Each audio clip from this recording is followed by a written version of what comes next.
যুদ্ধ সংঘাত আর অস্থিরতার মধ্যেই তাজিয়া মিছিল ও মাতম সহ নানা আনুষ্ঠানিকতায় মধ্যপ্রাচ্যের বিভিন্ন দেশে পালিত হয়েছে পবিত্র আশুরা। ইমাম হুসাইন রাদিয়াল্লাহু আনহুর স্মৃতি বিজড়িত ইরাকের কারবালা প্রান্তর থেকে বের হয় তাজিয়া মিছিল। অপ্রীতিকর ঘটনা এড়াতে কঠোর নিরাপত্তা ছিল কারবালা জুড়ে। এছাড়া ইরান, লেবানন ও ইয়েমেনেও হাজার হাজার মানুষের অংশগ্রহণে হয়েছে শোক মিছিল। এ সময় ইসরায়েল যুক্তরাষ্ট্রের হামলায় নিহত স্বজনদের স্মরণ করেন ইরানিরা। সিলন টি রপ্তানিতে শীর্ষে। পবিত্র আশুরায় শিয়া সম্প্রদায়ের মাতমের রীতি হাজার বছরের। এই দিনেই ইরাকের কারবালা প্রান্তরে মহানবী হজরত মুহাম্মদ সাল্লাল্লাহু আলাইহি ওয়াসাল্লামের দৌহিত্র ইমাম হোসেন রাদিয়াল্লাহু আনহুকে নির্মমভাবে হত্যা করে ইয়াজিদের অনুসারীরা। সেই স্মৃতি স্মরণ করে ঐতিহাসিক কারবালা ময়দান থেকে প্রতি বছরের মতো এবারও বের হয় তাজিয়া মিছিল। বিশ্বের বিভিন্ন প্রান্ত থেকে শিয়া মতবাদের অনুসারীরা সামিল হন মিছিলে। ইমাম হুসাইনের মাজারে জড়ো হয়ে মাতম করেন তারা।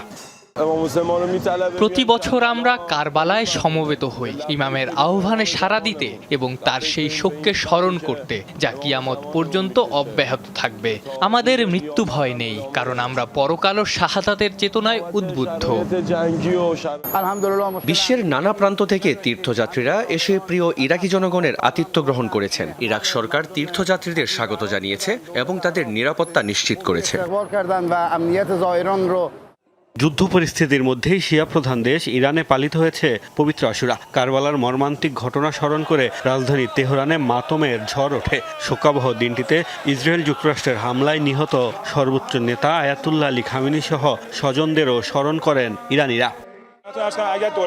ইরানের জনগণ এমন কোনো আলোচনা মেনে নেবে না যা শত্রুর স্বার্থ রক্ষা করে, যেখানে ট্রাম্প নিজের শর্ত চাপিয়ে দিতে চান এবং প্রতিদিন আমাদের জন্য নতুন নতুন শর্ত জুড়ে দেন। আমরা যত বেশি ছাড় দিব, শত্রুরা তত বেশি আগ্রাসী ও নৃশংস হয়ে উঠবে।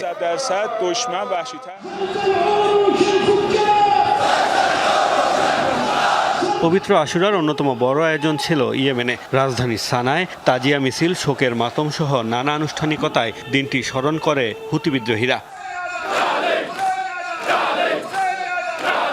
এছাড়া ইসরায়েলি হামলায় বিধ্বস্ত জনপদ লেবাননেও শিয়ারা যথাযথ মর্যাদায় পালন করেছেন পবিত্র আশুরা।